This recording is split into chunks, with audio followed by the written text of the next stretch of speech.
Huli sa CCTV ang salpukan ng dalawang motorsiklo sa intersection ng Barangay Salay, Mangaldan, Pangasinan. Kita ang isang rider na papasok sa isang kanto nang sumalpok siya sa paparating na motorsiklo. Sugatan ang dalawa na naitakbo naman sa ospital.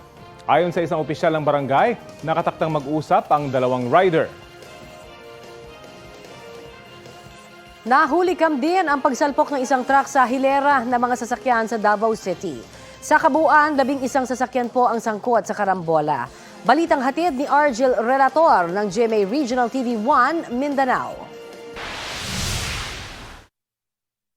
Ipit sa traffic ang truck na ito at iba pang sasakyan sa Diversion Road sa Davao City.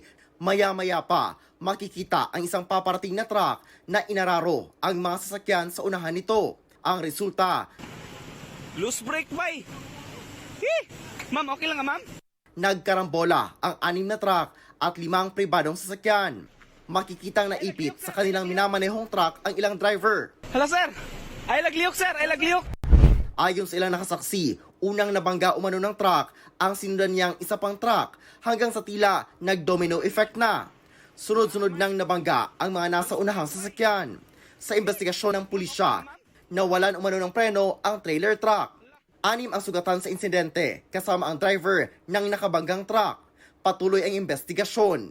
Para sa GMA Regional TV 1 Mindanao, Argel Relator, nagbabalita para sa GMA Integrated News.